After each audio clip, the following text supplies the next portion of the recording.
Innal hamdalillah nahmaduhu wa nasta'inuhu wa nastaghfiruh wa na'udzu billahi min syururi anfusina wa sayyiati a'malina.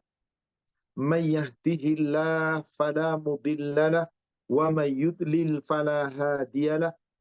Asyhadu an la ilaha illallah wahdahu la syarikalah wa asyhadu anna Muhammadan abduhu wa rasuluhu la nabiyya ba'da.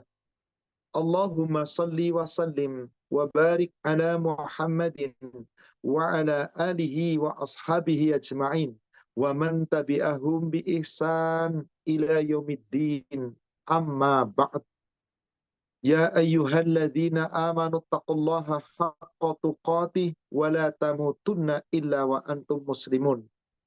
Ya ayyuhalladzina amanu taqullaha wa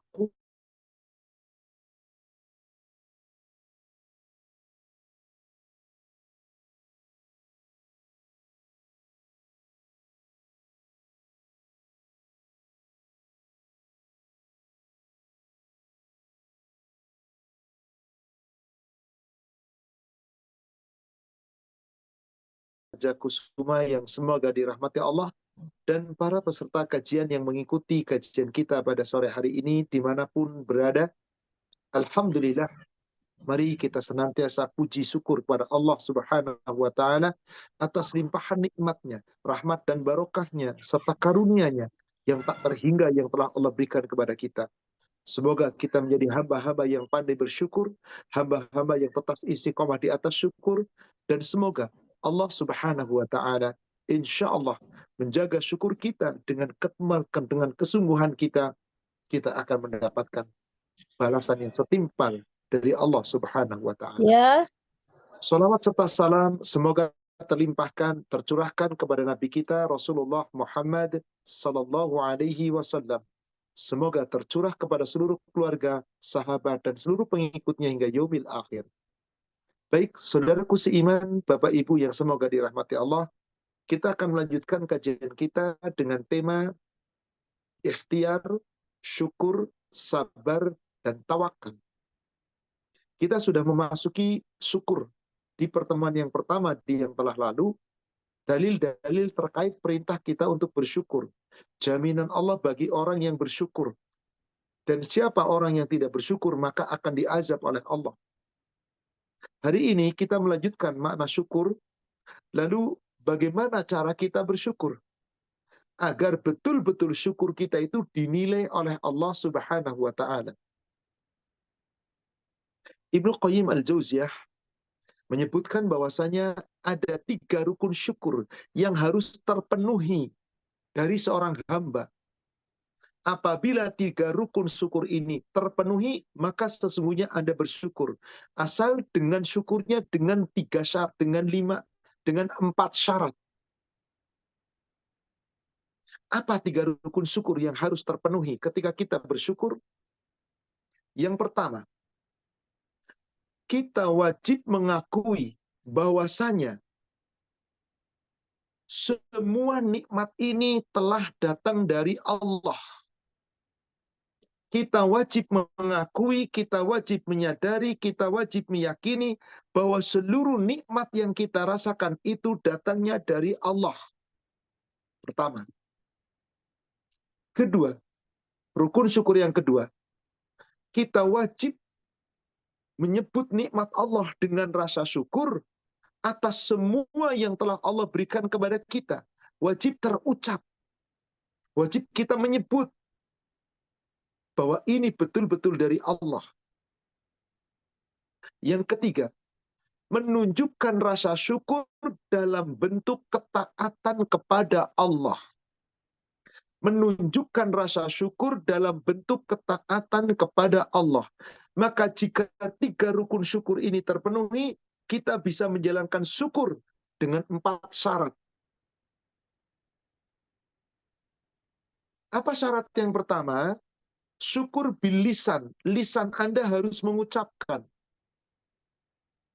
Syarat yang kedua, syukur bil akal. Anda memahami apa itu syukur. Yang ketiga, bil qalb.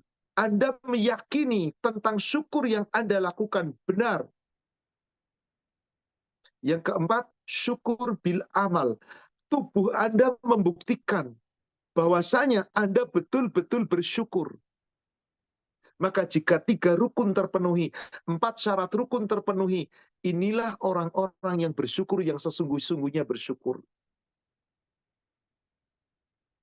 Mari kita awali. Ibu, Bapak, mari kita sama-sama buka. Tentang rasa syukur, bahwa kita harus meyakini, kita harus menyadari, kita harus memahami, semua nikmat datangnya dari Allah, bukan karena hebatnya kita. Kita buka surat An-Nahl, surat 16, ayat 53 dan ayat 54.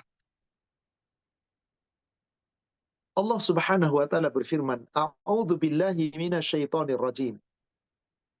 Wa ma bikum min ni'matin faminallah." Dan segala nikmat yang ada padamu datangnya dari Allah.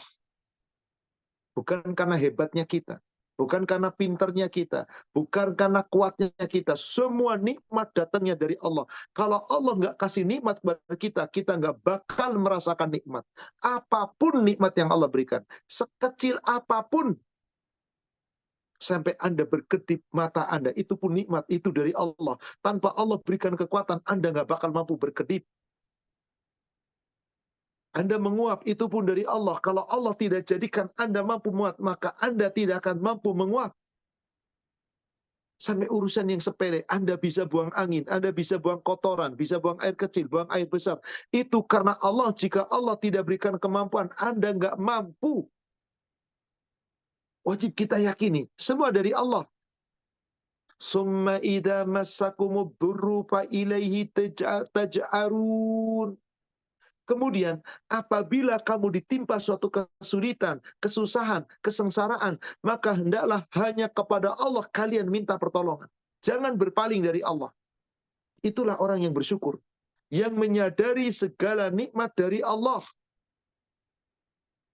Dan ketika seorang bersyukur, menyadari semuanya dari Allah, nikmat itu datangnya dari Allah, maka ketika kita telah dikasih nikmat, jangan berpaling dari Allah. Ayat 54-nya. Summa idza kashafat dzurru ankum idza fariqum minkum bi rabbihim yusyrikun. Kemudian apabila dia, yaitu Allah, telah menghilangkan bencana dari kamu, kesusahan dari kamu, malah ada sebagian kamu yang menyekutukan Allah dengan yang lain. Maka orang yang seperti itu tidak bersyukur, meskipun mulutnya mengucapkan rasa syukur. Kenapa? Karena nikmat yang telah Allah berikan kepada kita tidak disyukuri dengan benar, tidak memenuhi syarat 4 tadi. Maka kalau ada yang seperti itu, mereka mengingkari nikmat Allah, merasa dirinya yang lebih hebat, merasa mendapatkan segalanya dari Allah, bahkan kemudian dia segalanya bukan dari Allah, sampai-sampai dia kemudian menyekutukan Allah, lari dari Allah. Maka kata Allah di ayat ke-55-nya, liyakfuru bima atainahum. Biarlah mereka mengingkari nikmat yang telah kami berikan kepada mereka. Biarlah mereka tidak bersyukur atas nikmat yang Allah berikan kepada mereka. Fatamatta'u fasawfa ta'lamun. Maka Allah katakan, silahkan bersenang-senanglah kamu. Hai orang-orang yang tidak mengakui syukur itu dari Allah, nikmat itu dari Allah, silahkan kamu bersenang-senang. Fatamatta'u fasawfa ta'lamun. Bersenang-senanglah kamu, kelak kamu akan mengetahui akibatnya ketika kamu tidak bersyukur kepada Allah. Jadi jelas di ayat ini bahwasanya kita diperintah oleh Allah untuk bersyukur. Kita ingat akan nikmat Allah.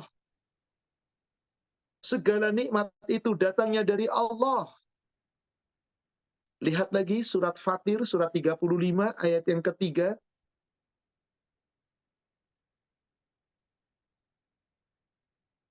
Ya ayyuhan nas, wahai sekalian manusia. Ulkuru nikmatallahi alaikum. Hendaklah kamu mengingat nikmat yang Allah telah berikan kepada kamu. Yakini, sadari bahwa nikmat itu dari Allah, bukan karena hebatnya kamu. Hal min khalqikin ghairullah yarzuqukum minas sama'i wal ard. Adakah Tuhan, Allah pencipta selain Allah, yang dapat memberikan kepadamu rizki, kepadamu dari langit maupun dari bumi? Ada Rob selain Allah yang bisa memberikan kepada kita rizki? La ilaha illahu. Tidak ada ilah yang berhak kita sembah kecuali hanya Dia, Allah. Fa'anna tu'fakun. Maka mengapa kamu berpaling dari Allah, berpaling dari rasa syukur? Mengapa setelah engkau diberi nikmat lalu kamu tidak bersyukur kepada Allah? Apakah hendak berpaling pada Allah dari Allah? Maka saudaraku sekalian yang semoga dirahmati Allah, ketika seorang hamba enggan bersyukur, padahal seharusnya si hamba sadar itu semua dari Allah. Yang sesungguhnya jika kamu menyebut-nyebut nikmat Allah gak bakal cukup, gak bakal bisa dihitung. Nikmat Allah begitu banyak. Maka rukun syukur yang pertama tadi, wajib kita meyakini, kita menyadari bahwasanya semua nikmat datangnya dari Allah. Karena ada orang-orang yang ketika dia susah minta kepada Allah, giliran dikasih nikmat dia berpaling dari Allah. Maka orang itu tidak bersyukur. Dan dia tidak meyakini nikmat itu datangnya dari Allah. Bahkan ada orang-orang yang sombong. Lihat surat 39 ayat 49.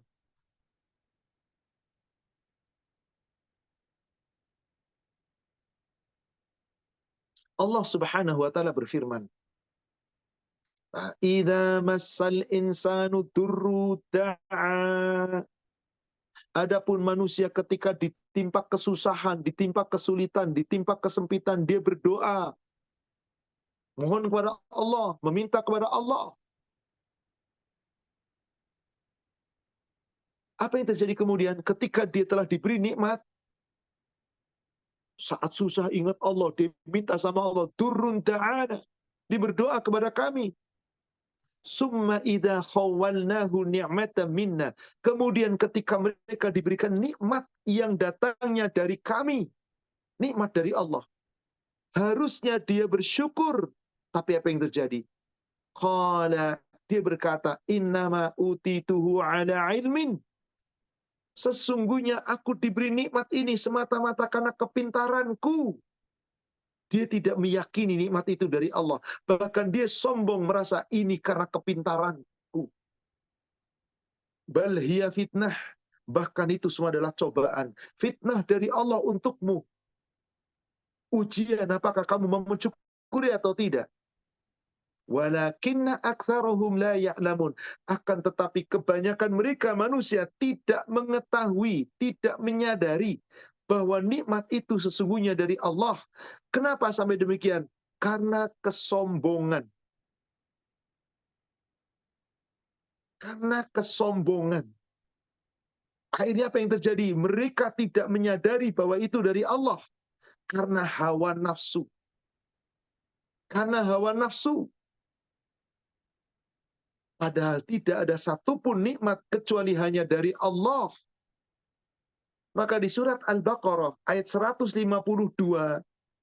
Allah selalu perintah kepada kita, fadhkuruni alkurkum washkuruli wala takfurun.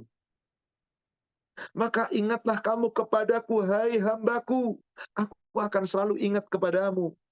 Bersyukurlah kamu kepadaku, hai hambaku. Jangan kamu kufur nikmat. Jangan kamu menganggap bahwasanya nikmat itu darimu. Tapi syukuri bahwa nikmat itu dari Allah. Inilah yang wajib kita yakini, saudara sekalian. Rukun yang pertama. Bahwasanya semua kita harus yakini bahwa ini dari Allah. Bahwa semua dari Allah. Lalu yang kedua, ketika kita diberi rasa nikmat, harus kita syukuri. Dengan cara apa? Rukun yang kedua, menyebut-nyebut nikmat Allah yang telah diberikan oleh kita kepada Allah. Kita syukuri dengan kita sebut. Karena Allah perintahkan seperti itu. Coba lihat di surat Ad-Duha. Surat Ad-Duha, surat 94.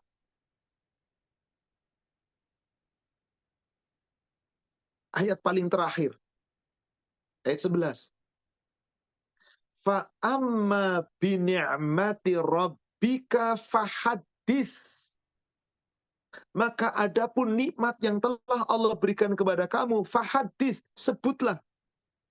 Jadi syukurilah. Haddasa. Kamu sebut. Menyebutnya bukan hanya dengan mulut. Dengan rasa syukur. Yang harus memenuhi syarat yang nanti insya Allah kita jelaskan. Jadi syarat rukun, syarat syukur tadi yang saya katakan 4. Pertama, syukur bil lisan. Wajib lisan kita menyebut rasa syukur. Yang kedua adalah syukur bil ilm. Wajib kita, ilmu kita meyakini tentang syukur. Kemudian yang keempat, yang ketiga adalah syukur bil qalb. Hati kita meyakini bahwa ini semua dari Allah. Syukur kita semata-mata karena Allah. Lalu syukur bil amal. Lalu kita mengerjakan segala sesuatu yang Allah perintahkan, yang Allah larang. Kita tinggalkan yang diperintah, kita ikuti. Dengan perbuatan anggota tubuh. Itu syukur. Tapi yang pertama harus terucap. Kita harus mengucapkan. Sebagai contoh.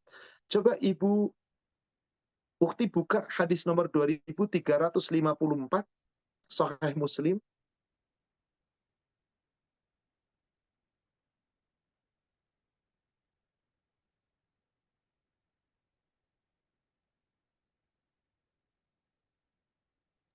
Bismillah, dari Anas bin Malik radhiyallahu anhu katanya, Rasulullah SAW bersabda, sesungguhnya sesungguhnya Allah Ta'ala sangat suka kepada hambanya yang mengucapkan tahmid, alhamdulillah, sesudah makan dan minum.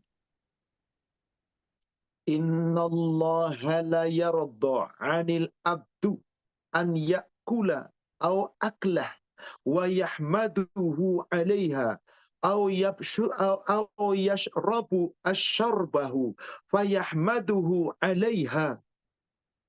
Sesungguhnya Allah sangat suka. Sesungguhnya Allah sangat cinta kepada seorang hamba yang apabila dia telah makan dari suatu makanan, sekecil apapun makanan itu, diucapkan alhamdulillah. Dia telah minum dari satu minuman, sekecil sedikit apapun minuman itu, apapun yang diminum selama itu halal, alhamdulillah. Ini ucapan. Ini syarat rukun yang pertama, wajib terucap. Kalau Anda tidak mengucapkan, berarti nggak masuk kategori tadi. Fa'amma bini'mati rabbika fahadis. Adapun nikmat dari Allah, hendaklah kamu sebut.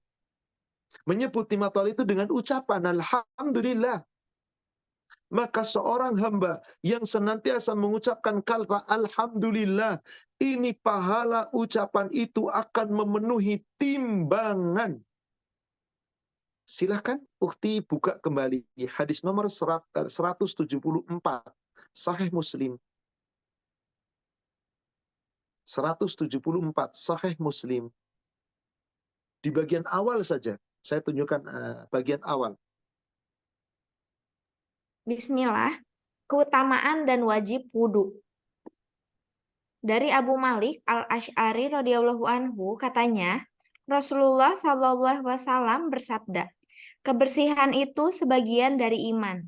Membaca alhamdulillah pahalanya sepenuh timbangan.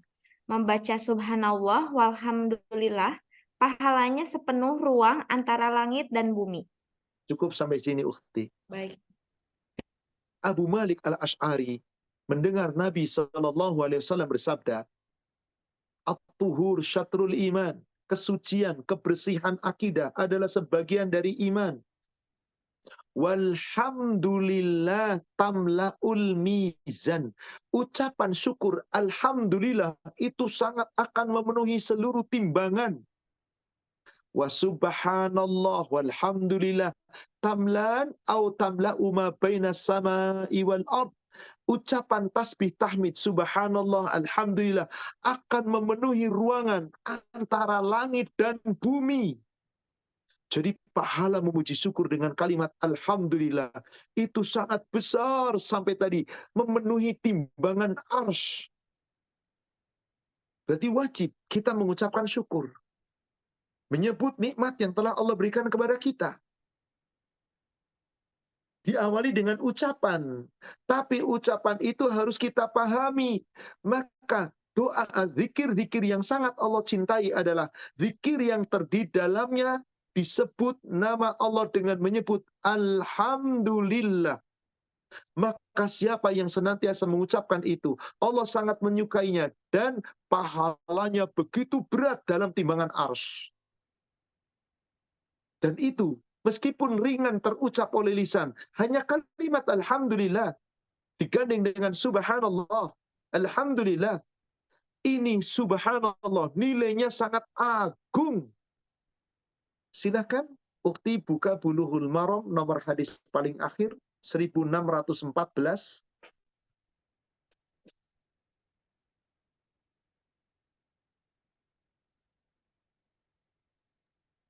Bismillah. Al-Bukhari dan Muslim meriwayatkan dari Abu Hurairah, dia berkata, Rasulullah bersabda, dua kalimat yang dicintai Ar-Rahman, ringan di lisan dan berat di timbangan, yaitu Subhanallahi wa bihamdihi subhanallahil azim. Maha suci Allah, dan dengan memujinya, Maha suci Allah yang Maha Agung. Allah adalah satu-satunya zat yang berhak kita puji. Dan Allah sangat suka apabila hambanya memuji. Sebagai bentuk syukur bilisan. Maka kita sebut atas nikmat Allah itu. Itu salah satu rukun syukur dan nanti syarat syukur. Kalimatan habibatan ilar rahman. Sakilatan fil mizan. Khafifatan fil lisan, sakilatan fil mizan. Ada dua buah kalimat. Kalimat itu sangat dicintai oleh Allah yang Maha Pengasih, Ar-Rahman. Di mana kalimat itu jika diucapkan oleh lisan sangat ringan, tapi di dalam timbangan pahala kebaikan sangat berat.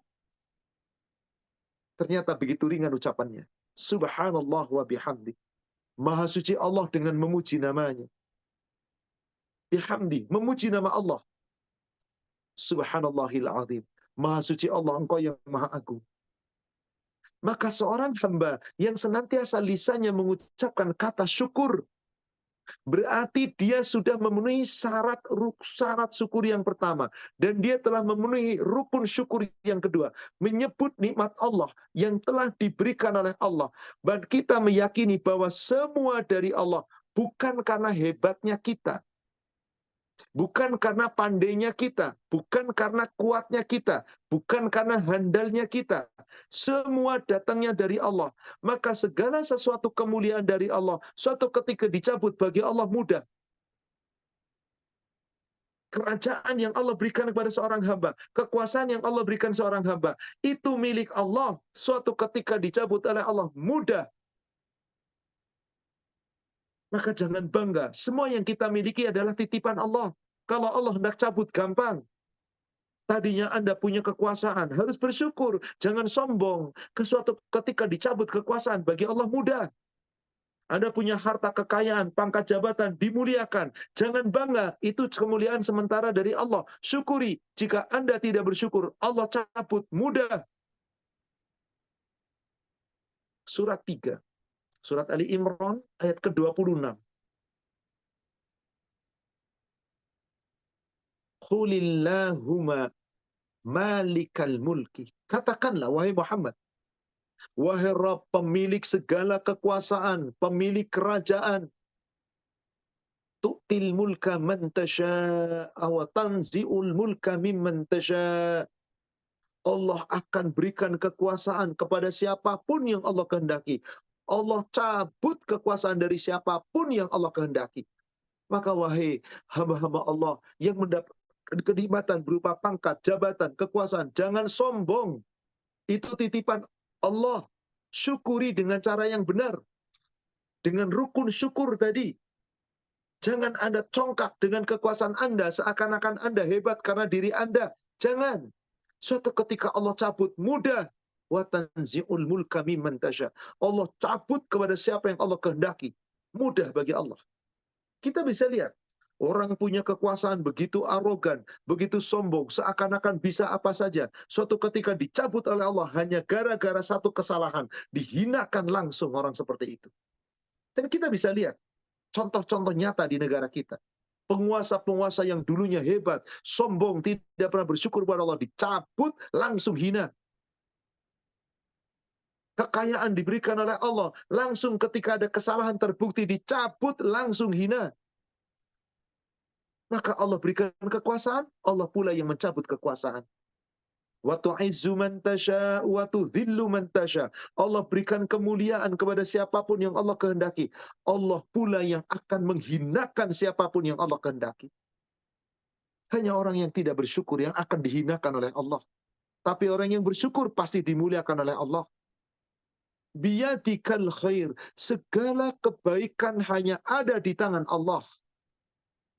Innaka ala kulli syai'in qadir. Sesungguhnya engkau wahai Allah maha kuasa atas segala sesuatu. Maka mari saudara sekalian, kita wajib menyebut nikmat itu dari Allah. Inilah syarat rukun yang pertama. Minimal mulut kita mengucapkan. Itu yang paling minimal. Dan ini rukun syukur yang kedua setelah kita mengakui segala nikmat dari Allah. Kemudian rukun syukur yang ketiga, menunjukkan rasa syukur dalam bentuk ketaatan kepada Allah. Mengimplementasikan rasa syukur yang terucap oleh lisan tadi dengan perbuatan anggota tubuh. Maka dari 3 rukun syukur itu, kita akan bahas sekarang 4 syarat syukur. Sudah saya sebutkan tadi. Apa syukur yang pertama? Lisan mengucapkan. Apa syukur yang kedua? Akal memahami apa itu arti syukur. Apa syukur yang ketiga? Ini nih. Hati meyakini bahwasanya saya betul-betul pantas untuk bersyukur.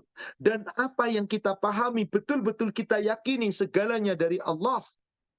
Kemudian syukur yang keempat, buktikan dengan amal ibadah, buktikan dengan ketaatan, buktikan dengan perbuatan anggota badan. Jadi ada syukur bil lisan, syukur bil akal, bil ilm, syukur bil qalb, dengan hati meyakini, syukur bil amal. Anggota tubuh mengamalkan sebagai bentuk rasa syukur. Itulah syarat rukun.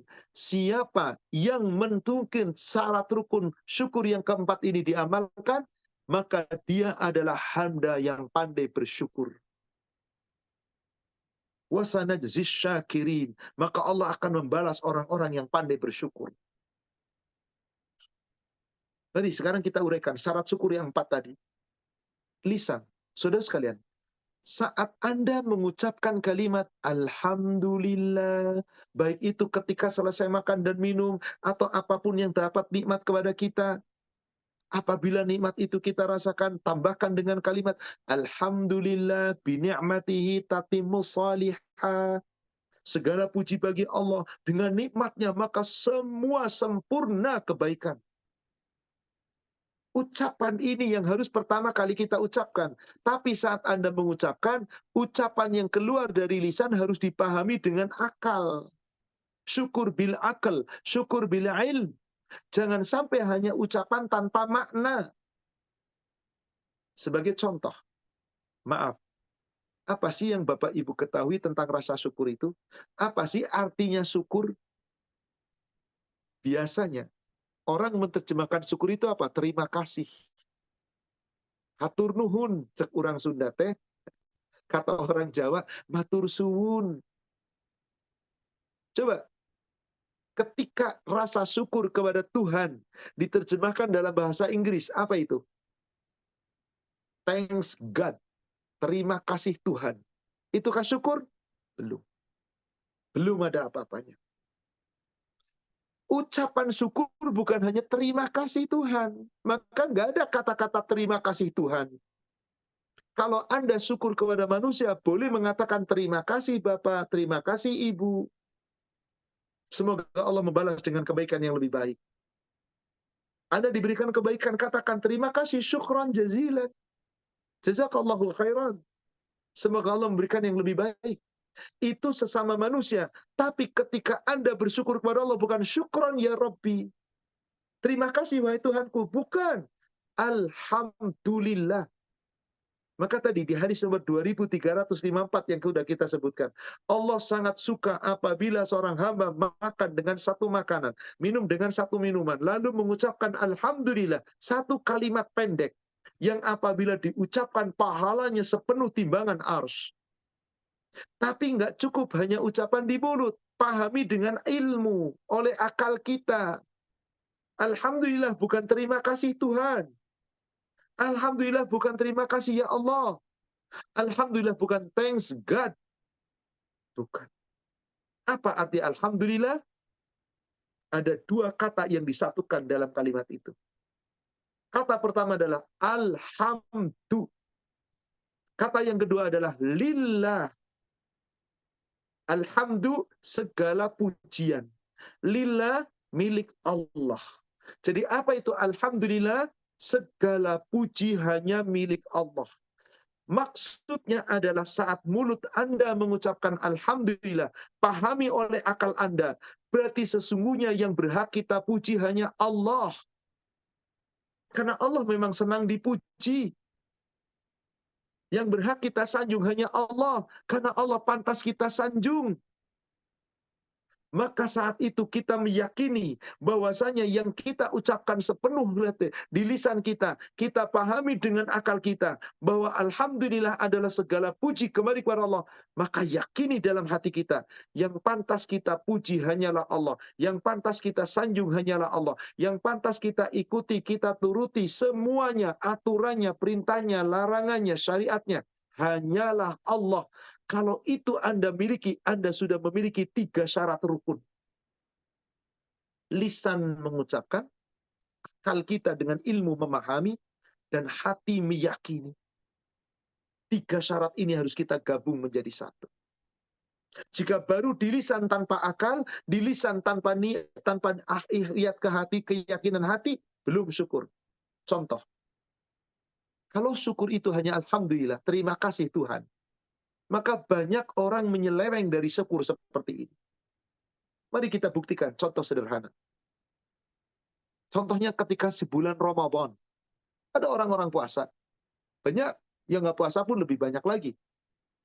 Saat ada seorang muslim sedang berpuasa, dia menunggu berbuka. Di siang hari bekerja, bahkan di luar, panas terik, haus dahaga. Apa yang paling diinginkan saat berbuka? Saya yakin paling kita inginkan adalah minum. Dari dahaga, Anda bisa menunda makan, tapi minum sulit. Maka pasti Anda sedang akan membutuhkan minuman. Apa yang terjadi? Di hadapan meja, beberapa saat sebelum berbuka terhidang, ada minuman. Apakah air putih, apakah teh manis, pokoknya minuman.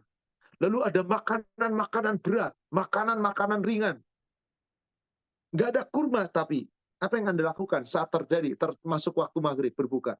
Allahu Akbar, masuk waktu maghrib. Apa yang Anda lakukan, Bapak Ibu?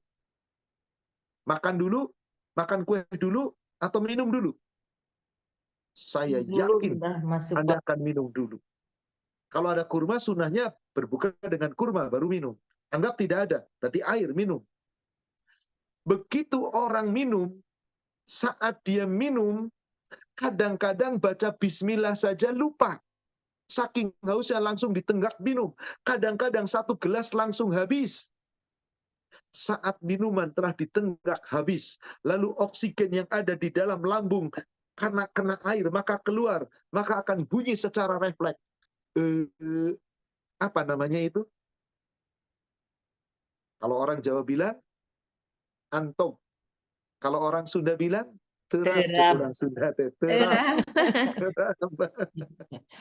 Biasanya ketika ketika ada kata sendawa bahasa Indonesianya, apa yang terucap dari mulut? Otomatis apa yang terucap? Alhamdulillah. Waktu mau minum, dia lupa baca bismillah. Kalau nggak ada alhamdulillah. Giliran alhamdulillah. Tapi ucapan meluncur dari mulut, ini sama ini nggak pernah paham. Nggak dipahami dengan akal, nggak diyakini dengan hati. Maka dia akan berbuka dengan sukacita. Setelah itu makan. Hayya ala sholah, lewat. Nggak dipanggil Allah, nggak datang. Makannya diselesaikan, sholatnya ditinggalkan. Waktu sisa tiba pun diabaikan. Taraweh, apalagi yang wajib saja nggak dijalankan. Apakah ini hamba yang bersyukur? Iya, syukur bilisan. Omdo baru di mulut. Kenapa? Karena tidak memahami makna syukur. Tidak mengerti apa itu arti syukur. Hatinya tidak meyakini tentang syukur. Karena dia nggak paham apa itu alhamdulillah. Maka naudzubillah, orang ahli maksiat aja bisa ngomong alhamdulillah.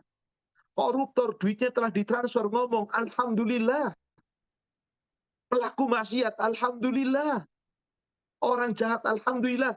Pencuri ngomong sama temannya alhamdulillah tadi saya nyuri hampir aja ketangkap. Alhamdulillah. Inna lillahi wa inna ilaihi rajiun. Baru syarat syukur yang pertama dipenuhi. Ucapan. Tapi nggak ngerti apa-apa. Nggak meyakini tentang syukur. Boro-boro mengamalkan. Maka saudara sekalian, mari kita ucapkan dengan lisan, pahami dengan akal, apa itu makna alhamdulillah. Alhamdulillah segala puji bagi Allah. Maka pantas kita selalu memuji Allah, menyanjung Allah, mengagungkan nama Allah dalam keadaan apapun, baik dapat banyak atau sedikit. Dan wajib konsekuensinya kita meyakini rasa syukur. Semua ini datangnya dari Allah. Wajib kita buktikan sebagai rasa syukur dengan syarat yang keempat, yaitu bil amal. Buktikan dengan amal. Maka apabila harta yang Allah titipkan kepada kita, kita gunakan untuk ibadah, kita gunakan untuk hidup dalam rumah tangga, untuk membiayai sekolah, untuk yang lain, dan untuk bersedekah. Lalu kita tidak sombong dengan harta itu. Kita gunakan di jalan Allah. Anda bersyukur dengan harta itu. Anda dikasih nikmat mata, mata Anda sehat, bisa melihat. Anda juga pakai matanya untuk baca Quran, baca hadis, matanya dipakai untuk melihat tanda kebesaran Allah. Anda bersyukur. Anda punya telinga, bisa mendengar. Anda telinga mendengar nasihat, mendengar kajian, mendengar peringatan. Maka digunakan untuk mentaati aturan Allah, mendengar aturan-aturan Allah dan mengamalkannya. Anda bersyukur. Jadi seluruh anggota tubuh kita membuktikan. Anda dikasih lisan, bisa bicara. Bicara Anda selalu jujur, selalu benar, tidak asal ngomong, tidak berdusta, tidak suka memfitnah, tidak menghibah, tidak mencela. Anda bersyukur. Tapi ketika lisan Anda tidak dijaga, Anda tidak bersyukur. Anda dikasih tangan, maka tangan berbuat, mencari nafkah, bekerja, menolong orang, membantu orang, berbuat sesuatu yang bermanfaat. Anda bersyukur. Tapi ketika tangan yang sehat ini Anda gunakan mencari nafkah, caranya haram. Menggunakan sesuatu dengan tangan yang tidak baik untuk menyakiti orang, mendolimi orang. Anda tidak bersyukur. Seluruh anggota tubuh kita wajib kita bersyukur kepada Allah dengan mengimplementasikan ucapan yang terucap oleh lisan, dipahami oleh akal kita, dimengerti dengan baik, diyakini oleh hati kita, dibuktikan dengan amal ibadah, dengan ketaatan, dengan ketundukan. Apapun yang kita lakukan karena Allah, itu syukur. Jadi ibu mengikuti kajian, membaca Al-Quran, membaca Al-Hadis, dengan niat ikhlas, Anda sedang bersyukur.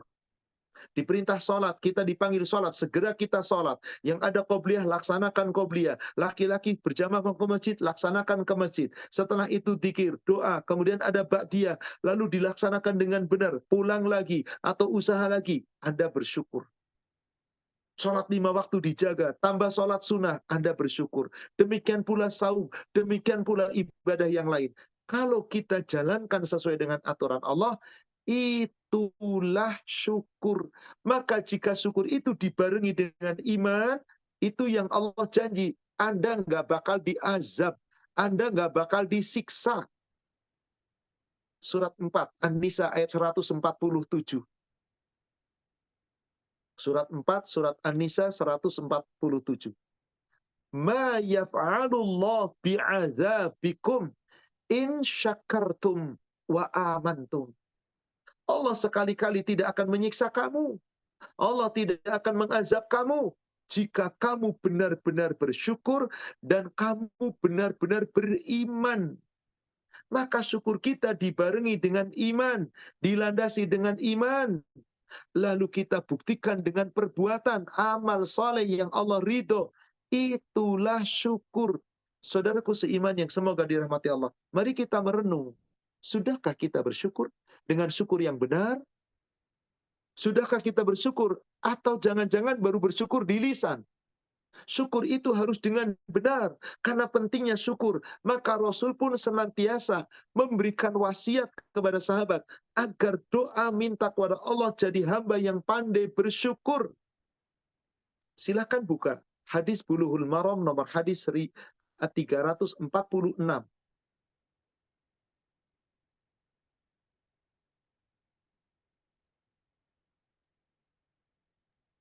Bismillah, dari Muaz bin Jabal, bahwasannya Rasulullah bersabda kepadanya, "Wahai Muaz, aku wasiatkan kepadamu setelah selesai dari setiap sholat, janganlah kamu sekali-kali meninggalkan bacaan, Ya Allah, bantulah aku untuk mengingatmu, mensyukurimu, dan memperbaiki ibadahku Ini kepadamu." syukur yang sempurna. Awali dengan selalu mengingat Allah. Syukur itu datangnya, nikmat itu yakini datangnya dari Allah. Kita sebut dengan lisan kita sebagai rasa syukur. Kita buktikan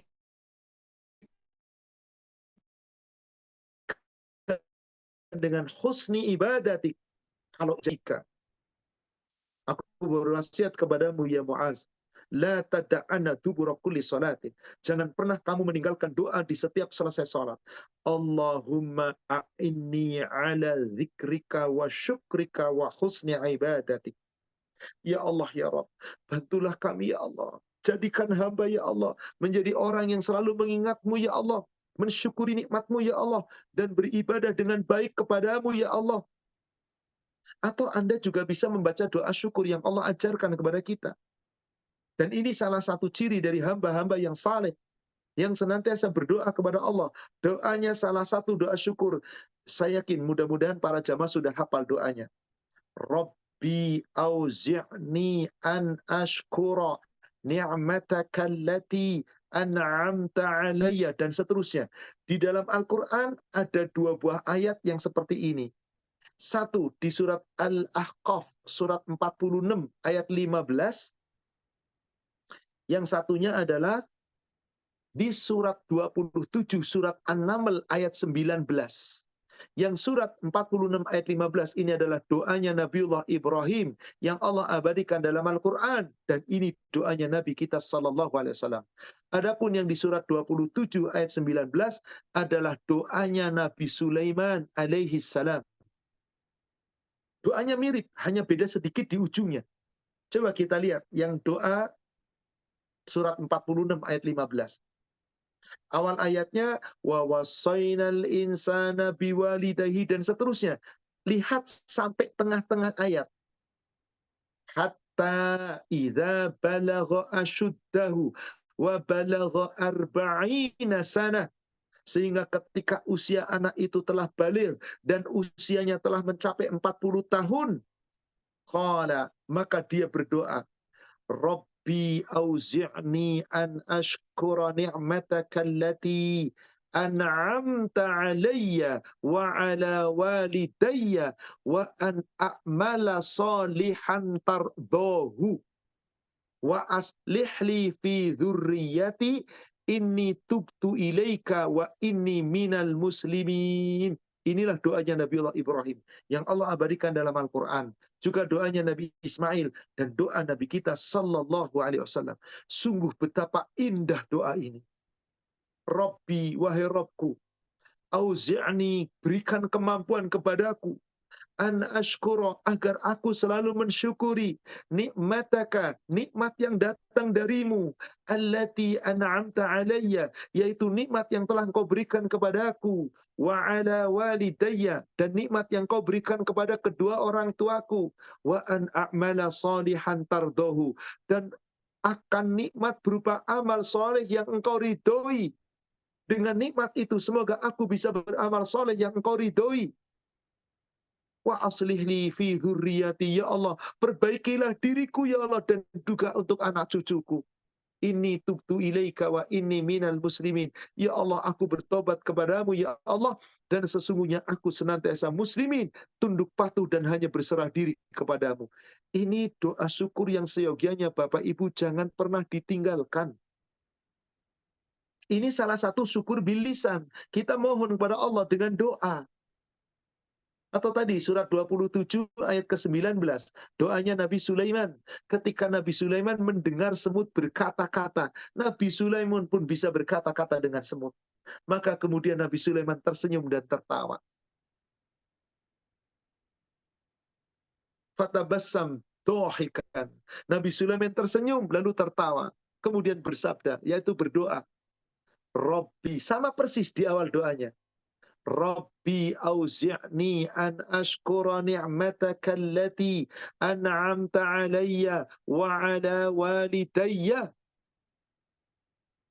wa an a'mala salihan tardahu wa adkhilni bi rahmatika fi ibadika salihin. Hanya beda di ujungnya. Kalau tadi wa aslih li fi dzurriyyati inni tubtu ilaika wa inni minal muslimin. Kalau sekarang wa adkhilni bi rahmatika fi ibadika salihin. Ya Allah, masukkanlah aku ya Allah dengan rahmatmu ya Allah ke dalam golongan hamba-hamba yang salih. Kita minta agar dimasukkan bersama orang-orang yang saleh. Berarti saudara kalian, dari ayat ini jelas awali syukur itu dengan lisan. Tapi semua itu harus dipahami. Anda baca doa dengan lisan Anda, membaca doa dengan rasa syukur, tapi akal Anda nggak pernah memahami doa ini, nggak nyambung. Akhirnya nggak pernah sampai ke hati, nggak bakal diyakini dengan iman. Kenapa? Oh, nggak paham apa yang diucapkan, apa maknanya. Jadi lisan, tapi selalu digandeng dengan akal. Pikiran kita dikasih ilmu, kita dikasih akal. Mari cari ilmunya. Baru kemudian hati meyakininya, hati memahaminya dengan sebenar-benarnya keyakinan. Lalu anggota tubuh mengamalkan semua amalan anggota tubuh sesuai dengan aturan Allah. Inilah yang disebut syukur. 3 syarat, 3 rukun syukur, dibarengi dengan 4 syarat syukur. Anda jalankan itu semua, insya Allah, itulah syukur yang sebenarnya. Yaitu kita bersyukur kepada Allah atas segala karunia yang dianugerahkan kepada Allah, oleh Allah kepada kita. Lalu kita jadikan sarana untuk mentaati Allah, tunduk kepada aturan Allah, berserah diri kepada Allah, mengikuti syariat Allah. Itu semua adalah syukur. Maka belum sempurna syukur Anda ketika Anda belum menjalankan perintah Allah dengan sebenar-benarnya. Belum sempurna syukur Anda ketika baru di lisan dan tidak dipahami dengan akal yang sebenar-benarnya. Inilah saudara sekalian, hakikat dari syukur. Maka janji Allah kalau syukur Anda benar seperti ini, nikmat Allah, Allah berikan. Tapi kalau syukur Anda nggak benar, nggak bakal diberi. Yang ada azab. Kita sudah uraikan di pertemuan yang lalu, yaitu surat Ibrahim. Surat Ibrahim yaitu surat 14 ayat yang ke-7. Wa idh ta'adzana rabbukum la in syakartum la azidannakum.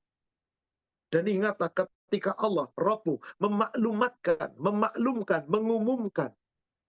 La in syakartum, jika kamu bersyukur, tapi bukan syukur asal ucapan. Syukur tadi, 3 rukun syukur terpenuhi, 4 syarat rukun terpenuhi. Amalkan, itulah syukur. Maka jika kamu bersyukur, la azidannakum. Benar-benar kami akan tambahkan nikmatnya kepada. Azidannakum, ditambah. Wala in kafartum. Tapi jika kamu tidak bersyukur, kamu kufur nikmat, inna azabi lasyadid. Sesungguhnya azab Allah itu sangat pedih.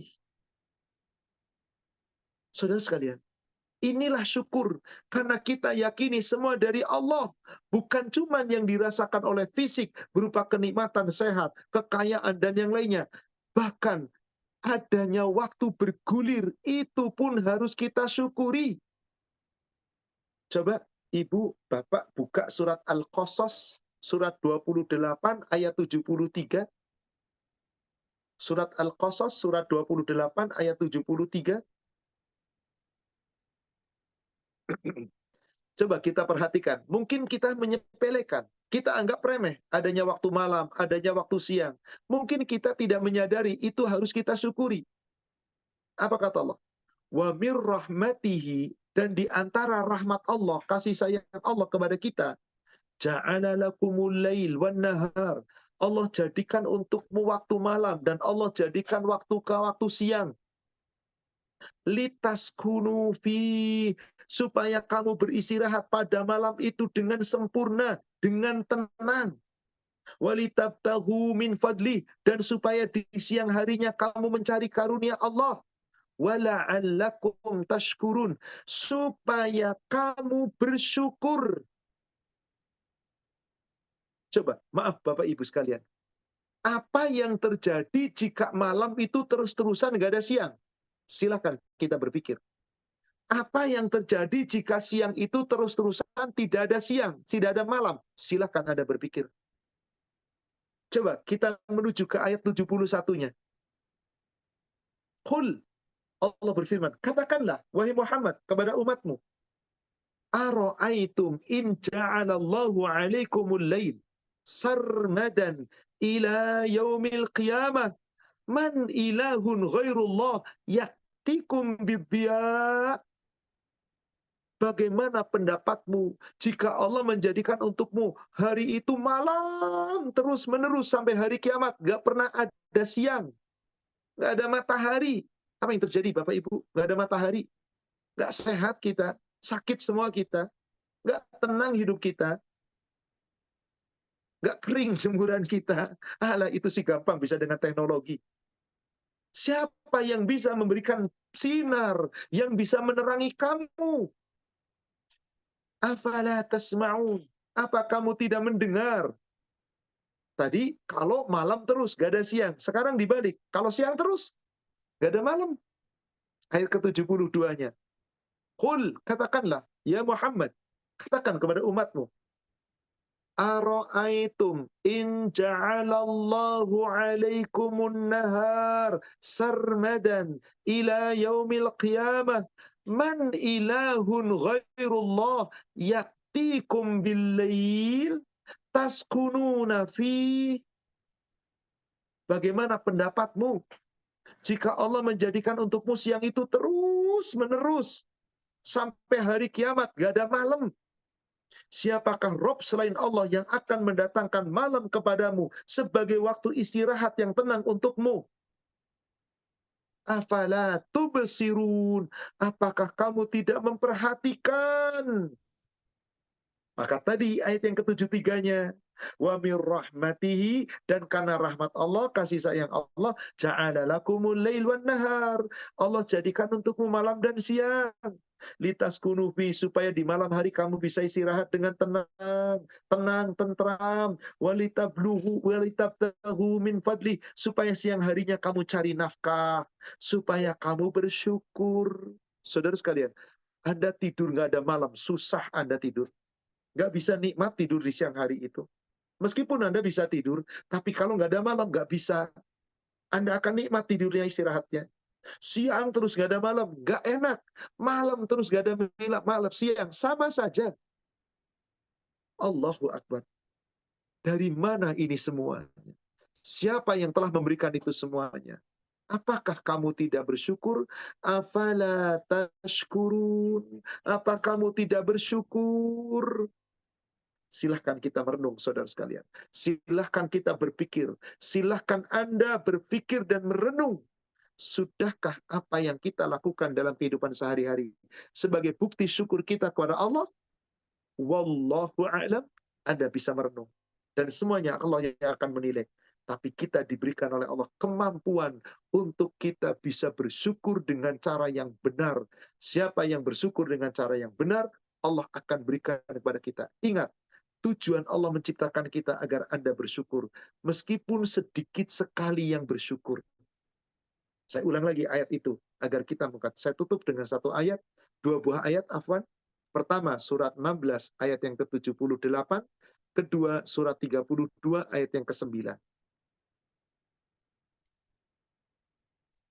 Allah Subhanahu wa taala berfirman, "Wallahu akhrajakum min butuni ummahatikum la ta'lamuna syai'a." Dan Allah lah yang telah mengeluarkanmu ke dunia melalui perut ibumu. Kita itu tidak langsung jadi sempurna seperti ini. Kita itu melalui proses. Tadinya tidak tahu apa-apa, kita lemah, kita miskin, kita nggak punya apa-apa. Wa ja'ala lakumus sam'a, lalu Allah memberikan untukmu pendengaran, wal absar, Allah berikan untukmu penglihatan, wal af'idah, hati nurani dan akal pikiran. Bukankah kita sekarang sempurna di dunia karena Allah berikan perangkat itu semua? Supaya apa? La'allakum tashkurun, agar kamu bersyukur. Agar kamu bersyukur. Kemudian lihat surat ke-32 ayatnya, ayat yang ke-9.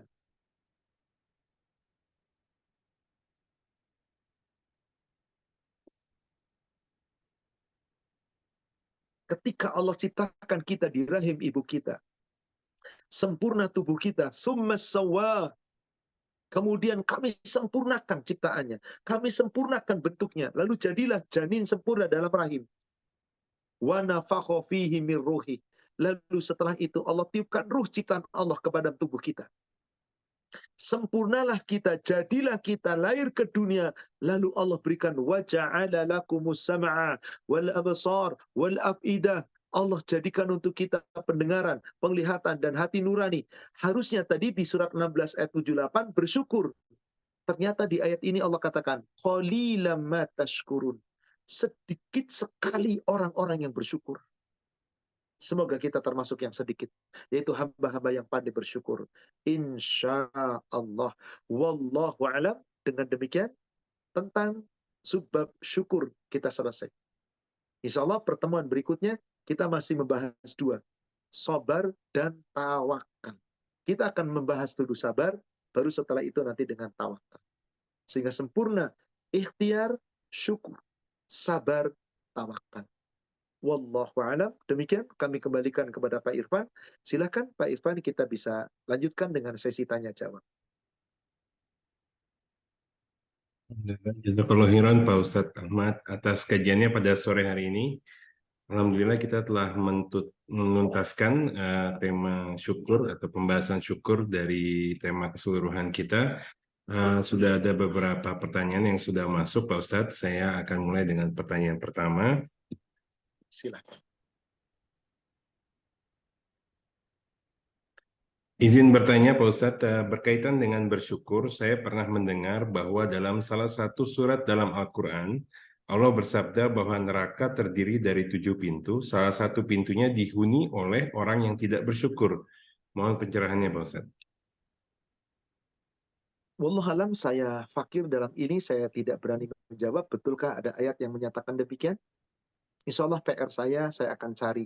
Kalau saya sudah mendapat jawaban, saya akan berikan jawaban. Mohon maaf kepada penanya, saya terus terang masih fakir dalam hal ini. Mungkin karena kebodohan saya, kefakiran saya belum sampai membaca ayat tentang itu. Tapi insya Allah saya akan mencari. Jika memang ada ayatnya, saya beritakan. Demikian, wallahu a'lam. Baik Pak Ustadz. Pertanyaan kedua agak sedikit panjang Pak Ustadz, saya coba bacakan terlebih dahulu. Bismillah. Ibadah pada prinsipnya adalah kebutuhan kita kepada Allah Subhanahu wa taala atas rasa syukur kita kepada Allah Subhanahu wa taala. Lantas apakah keliru jika bagian dari syukur dan ibadah kita adalah mengharapkan harta? Belum ada lanjutannya Pak Ustadz. Teruskan, silakan. Ya. ada firman Allah yang mengatakan, apabila butuh sesuatu, kata Allah, memintalah kepadaku dan berdoalah, pasti aku kabulkan. Lalu kita sholat hajat, wirid, zikir yang meminta rezeki berupa uang dan harta. Misalnya untuk bayar hutang, untuk mendapatkan uang kepada Allah Subhanahu wa Ta'ala yang memberi rizki. Benarkah dengan meminta harta tersebut dalam ibadah, sholat, hajat, wirid, dan zikir, kita seperti mensejajarkan Allah dengan harta? Saya pikir hal tersebut adalah salah. Bagaimana menurut Pak Ustadz? Baik, singkatnya begini. Ibadah adalah bukti syukur benar. Anggota tubuh menjalankan segala perintah Allah, meninggalkan larangan Allah, itu adalah rasa syukur benar. Dan ibadah kebutuhan tepat. Ibadah bukan sekedar kewajiban. Kalau sekedar kewajiban nanti Anda bisa jadi terpaksa, asal-asalan. Tapi kebutuhan Anda harus. Memang saya butuh, Allah nggak butuh kita. Kita yang butuh Allah. Lalu apakah di saat ibadah kita boleh meminta kepada Allah harta? Ya boleh. Rasul aja minta kok. Rasul minta rizki. Bedanya Rasul minta rizki, bukan harta melimpah ruah. Enggak pernah Rasulullah meminta secara langsung, ya Allah berikan kepada aku tuh harta yang banyak. Enggak.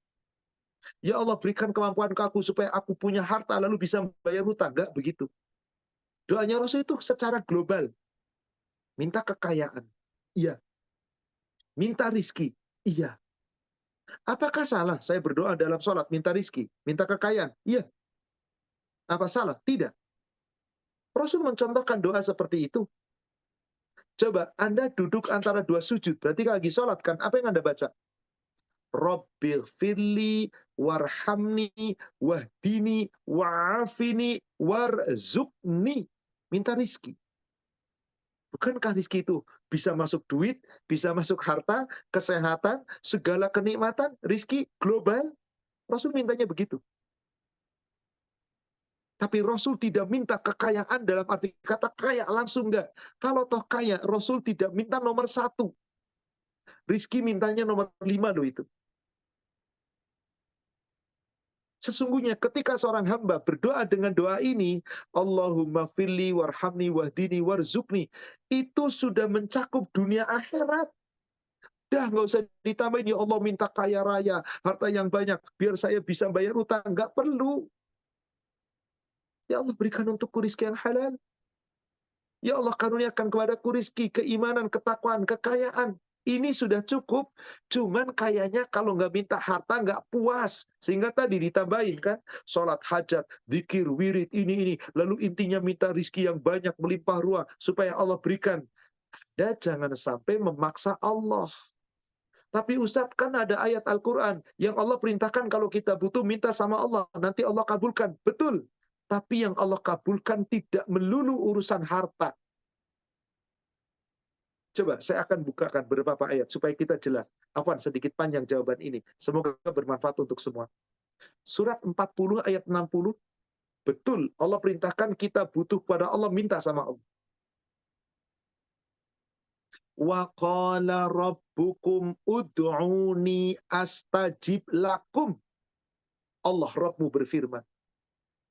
Berdoalah kamu kepadaku, aku penuhi, aku ijabah, aku perkenankan. Allah loh yang janji. Innalladzina yastakbiruna an ibadati. Sesungguhnya orang-orang yang sombong yang tidak mau beribadah kepadaku.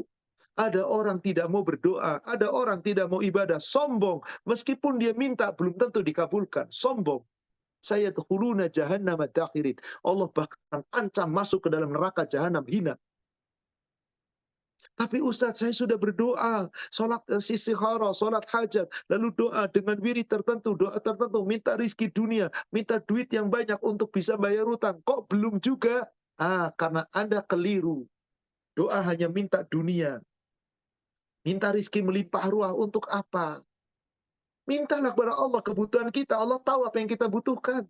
Allah tahu kita lagi nanggung hutang. Ya Allah berikan kepadaku rizki yang halal, yang barokah ya Allah untuk melunasi hutang saya. Cukup. Gak usah yang banyak, yang melimpah. Biar saya nggak punya hutang, saya bisa. Gak usah. Anda gak usah detail seperti itu ngatur Allah. Yang penting saat Anda berdoa, buktikan rasa syukur dengan Anda beriman dan beramal soleh. Allah kabulkan. Surat 42 ayat 26. Wa yastajibul ladzina amanu wa amilus solihat wa yazidahum min fadli. Tuh janji Allah. Dan dia Allah memperkenankan, mengabulkan doanya orang-orang yang beriman dan beramal soleh. Dan Allah menambahkan karunia-Nya, menambahkan pahala dan karunia-Nya. Allah loh yang janji. Bagaimana kalau ada orang-orang yang ungkar kepada Allah, tidak mau berdoa, tidak mau beriman, tidak menjalankan, tidak dengan rasa syukur. Wal kafiruna lahum adzabun syadid. Orang kafir akan diazab dengan sangat pedih. Apakah setiap Anda sudah merasa beriman, sudah beramal soleh, doanya pasti dikabul? Ya, jika yang Anda doa adalah untuk kepentingan akhirat. Tapi jika doa Anda untuk kepentingan dunia, siap-siap Anda kecewa, belum tentu dikabul oleh Allah. Meskipun Anda sudah beriman. Karena dikabulkan doa, tidak ada kaitannya dengan iman kita. Tidak ada kaitannya dengan ketaatan kita. Kalau orang yang paling taat, berdoa dikabulkan urusan dunia, harusnya Rasul yang paling kaya raya di muka bumi.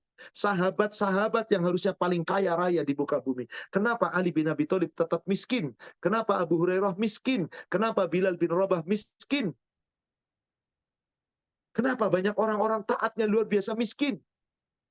Karena doa bukan hanya untuk dunia saja.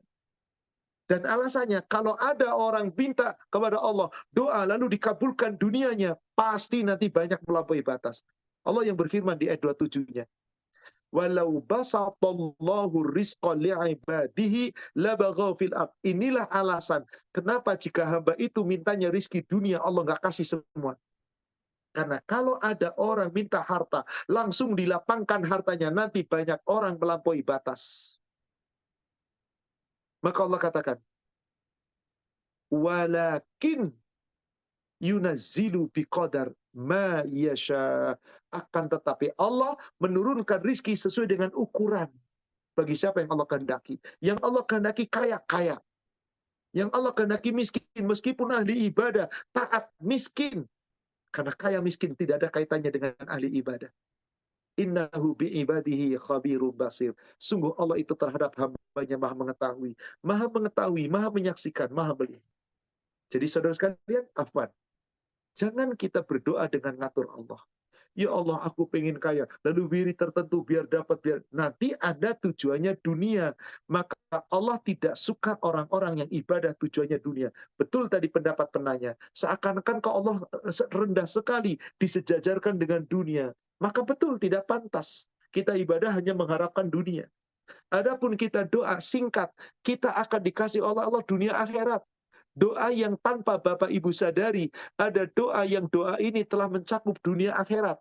Apa doa itu? Coba Ibu buka. Ukhti buka. Muslim 2320. Muslim 2320.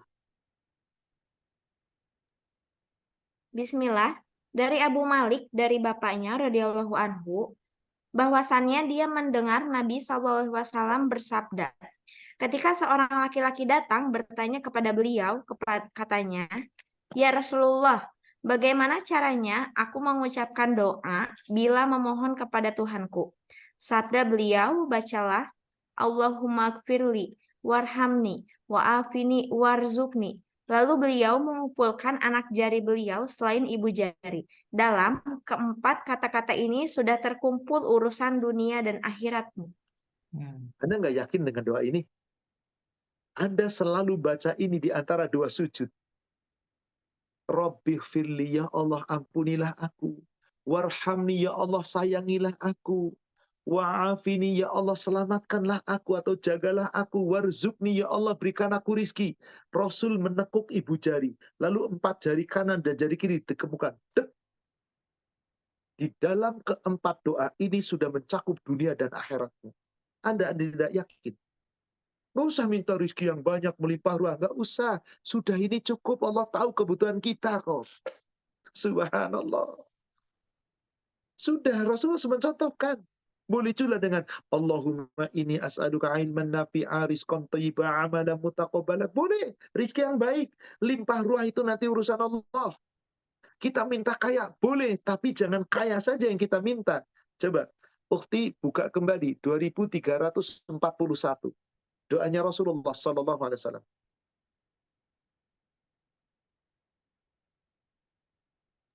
Bismillah. Dari Abu Musa al-Ash'ari radhiyallahu anhu. Afwan, keliru. 2343, afwan. Baik. Bismillah.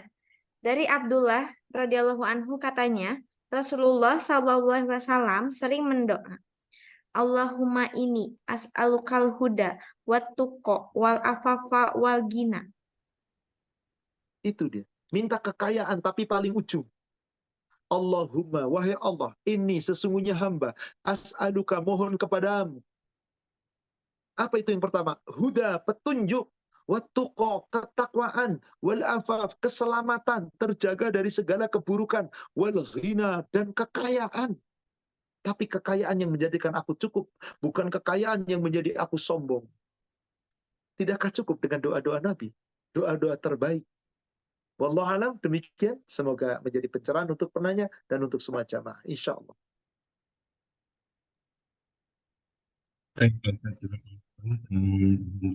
Penjelasannya sangat lengkap, Pak Ustadz. Saya lanjut ke pertanyaan berikutnya. Pak Ustadz, dari keempat syarat syukur, mungkin yang sangat sulit dilakukan adalah meyakini dalam hati. Karena hati ini kadang sulit untuk bisa selalu stabil, tanpa ada rasa angkuh manusia, tanpa ada ria, dan bersih dari niat lainnya yang mungkin tidak sesuai. Bagaimana Ustadz untuk memastikan hati kita ini selalu yakin? Memang betul, salah satu yang terberat itu menjaga hati. Meyakini, menjaga keimanan. Meskipun tubuh menjalankan ibadah, iya, sholat, iya, ngaji, semuanya dijalankan. Belum tentu di sini. Betul sekali. Kita harus jaga hati. Karena hati itu yang senantiasa berbolak-balik. Kadang-kadang bersyukur dengan nikmat yang ikhlas. Kadang-kadang kurang ikhlas. Kadang-kadang masih ada ria. Kadang-kadang diselimuti dengan kemalasan dan ketidakikhlasan. Seperti itulah bagaimana cara kita menjaga itu. Saudaraku seiman yang semoga dirahmati Allah. Pertama, kita yakini. Gak ada manusia sempurna. Gak ada manusia yang bisa ikhlas 100% seperti ikhlasnya para nabi dan rasul. Dan sebagian sahabat pilihan. Gak mungkin bagi kita. Kita itu banyak kesalahan dan dosa dari hati kita. Yang kita jalankan. Lisan mengucapkan, ini memahami, kemudian sudah meyakini dalam hati, kita buktikan dengan amal, tapi kadang kurang ikhlas. Rusak. Betul. Makanya Rasul mengatakan, kita itu manusia biasa yang banyak dosanya. Untuk menutupi supaya kekurangan-kekurangan dosa yang terbersit dalam hati, ketidakikhlasan, rasa ria, dan seterusnya, banyak-banyak bertobat dengan istighfar. Insya Allah menutupi kesalahan kita yang kecil-kecil tadi. Istighfar. Rasul sudah mengingatkan itu kepada kita. Hadis Bulughul Maram, nomor hadis 1523,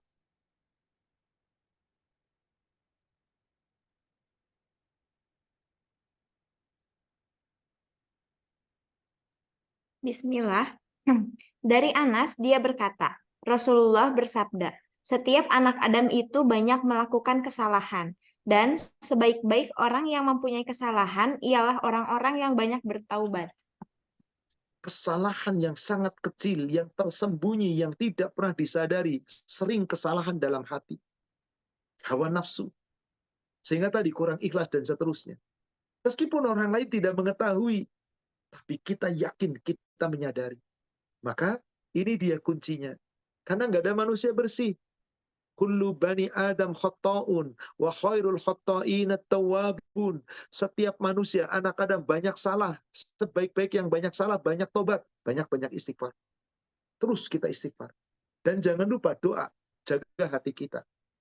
Salah satu doa yang diabadikan oleh Rasulullah SAW dan Rasul ajarkan kepada kita adalah di hadis nomor 2278 Sahih Muslim dari Abdullah.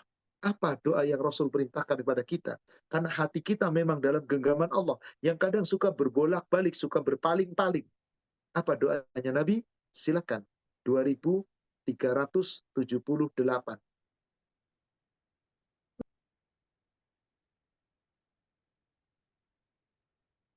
Afan, saya keliru, bukan 2378, 2278. Afan, saya keliru.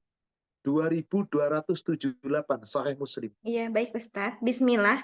Dari Abdullah bin Amru bin As radhiyallahu anhu katanya, dia mendengar Rasulullah sallallahu alaihi wasallam bersabda, sesungguhnya hati anak Adam seluruhnya berada di antara dua jari Allah Ta'ala, bagaikan hanya sebuah saja.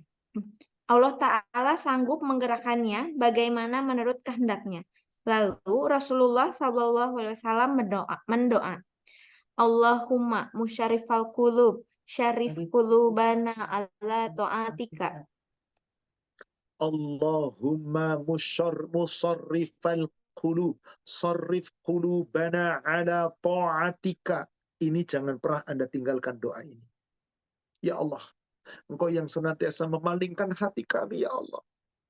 Kadang hati ikhlas, kadang hati ria, kadang hati ini pengen dapat pujian, kadang hati ini kurang ikhlas. Ya Allah, Engkau yang membolak-balikan hati kami, ya Allah. Sarrif qulubana ala ta'atika.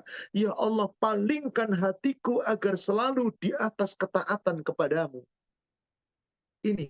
Jadi ada doa, kemudian ada usaha. Terus istighfar di antaranya. Dan ada salah satu doa lagi. Penyakit yang paling buruk adalah penyakit yang tersimpan dalam hati. Hawa nafsu yang paling buruk adalah hawa nafsu yang dengan hati. Yang hatinya nggak ikhlas.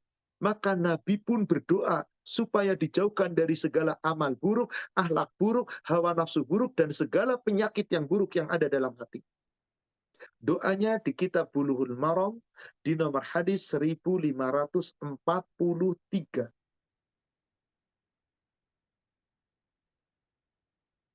Bismillah.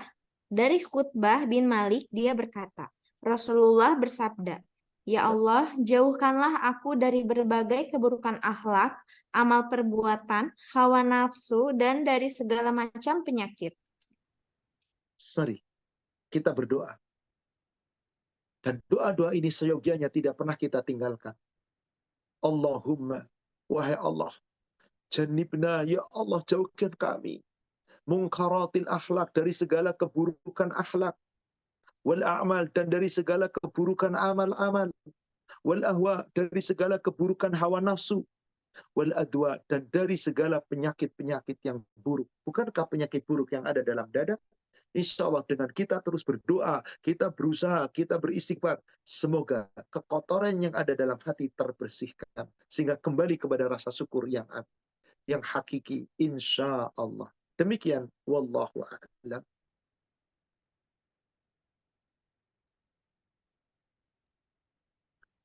Saya lanjutkan ke pertanyaan berikutnya.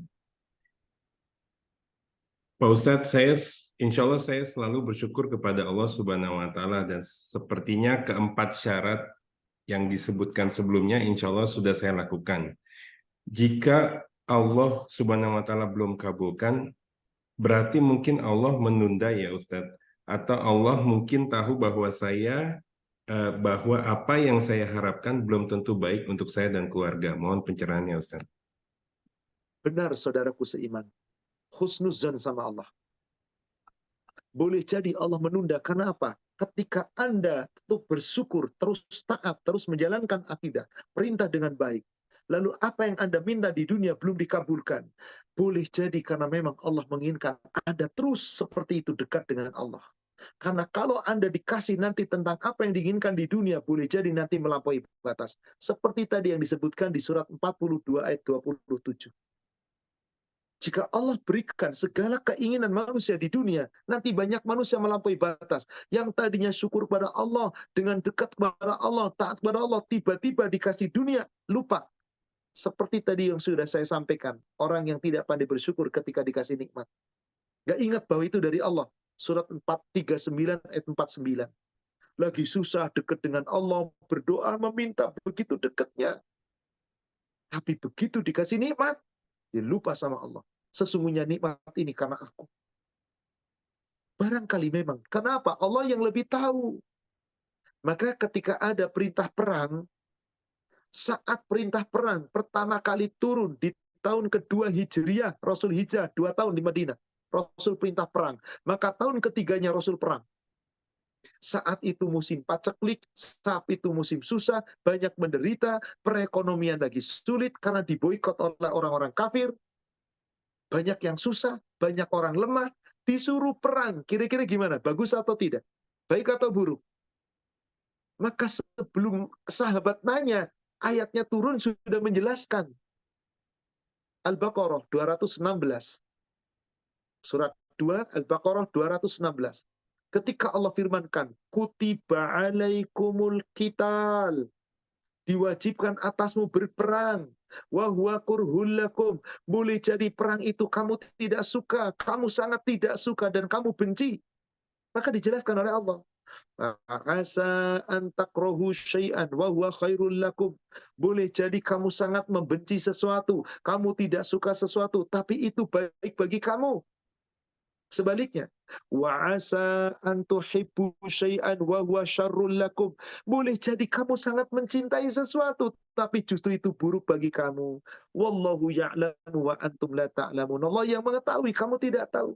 Betul saudariku yang bertanya tadi, Bapak atau Ibu yang bertanya.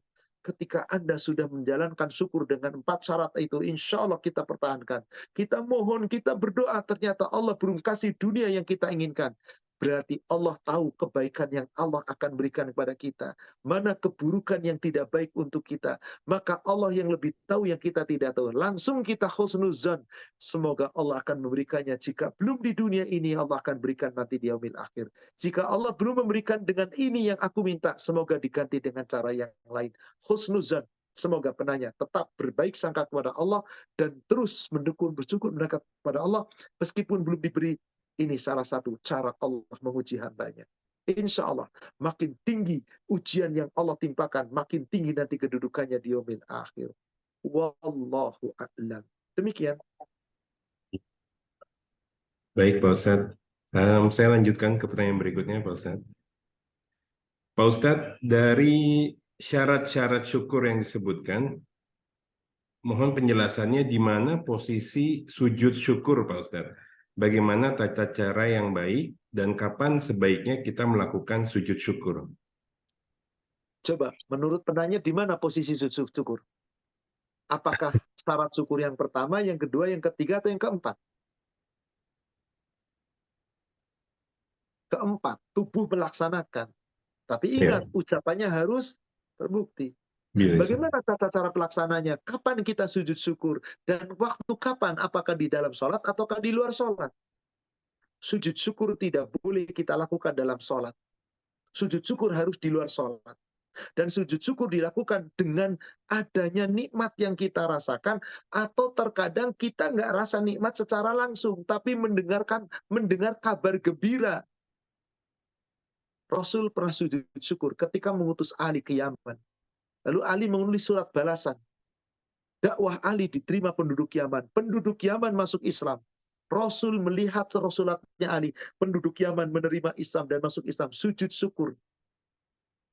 Ketika dapat kabar gembira dari malaikat Jibril tentang kebaikan untuk umatnya Rasulullah, maka Rasulullah sujud syukur. Jadi sujud syukur itu segala nikmat yang kita rasakan, baik secara pribadi atau kita mendengar kebaikan secara umum untuk Islam, atau mendengar kabar gembira yang kita datang dari anak kita yang baru melahirkan misalkan, anak lulus misalkan, maka semua itu dengan syukur. Gimana caranya? Buka hadis nomor 375. Bulughul Maram, Bulughul Maram. Bismillah, dari Atau Robi'ah. supaya lebih itu sepertinya dari 372-nya dulu Ibu Mak. 372 ya Ustaz. 72. Dari Abu Bakrah, bahwasannya Nabi apabila mendapatkan hal yang menggembirakannya, beliau tersungkur sujud kepada Allah. Sebagai tanda syukur. nggak pakai wudu, nggak menghadap kiblat, ke arah manapun. Dapat kabar gembira, beliau menyungkur sujud. Satu. Kedua, berikutnya, 73-nya. Dari Abdurrahman bin Auf, dia berkata, Nabi pernah sujud dan beliau memanjangkan sujudnya, kemudian mengangkat kepalanya lalu bersabda, sesungguhnya Jibril telah datang kepadaku, lalu memberi kabar gembira kepadaku, maka aku pun sujud kepada Allah sebagai tanda syukur. Jadi pertama, Rasul menerima nikmat. Ada kabar gembira. Kenikmatan yang wajib disyukuri. Kedua, dapat kabar dari malaikat Jibril tentang kebaikan umatnya. Rasul pun sujud syukur. Ketiga, satu hadis lagi, silakan. Berikutnya. Bismillah. Dari Al-Bara bin Azib bahwa Nabi pernah mengutus Ali ke Yaman. Kemudian dia menyebutkan lanjutan hadis, dia berkata, kemudian Ali menulis kabar tentang keislaman mereka atau orang-orang Yaman. Ketika Rasulullah membaca surat tersebut, beliau langsung tersungkur sujud sebagai tanda syukur kepada Allah Ta'ala terhadap hal itu. Subhanallah. Bapak mendengar ada orang musuh Islam yang tadinya kafir luar biasa. Masuk Islam, sujud syukur atas keislaman orang itu. Bagus. Ada saudara kita yang tadinya belum hijrah, lalu hijrah, sudah mau ibadah, sujud syukur, dapat kabar gembira saudara kita yang hijrah, bagus. Anda dapat berita dari anak kita yang baru lulus, yang diterima pekerjaan, seorang yang baru melahirkan dari saudara kita, sujud syukur, nggak masalah. Jadi sujud syukur bukan hanya sujud untuk kenikmatan kita pribadi. Keliru selama ini kita. Benar apa enggak?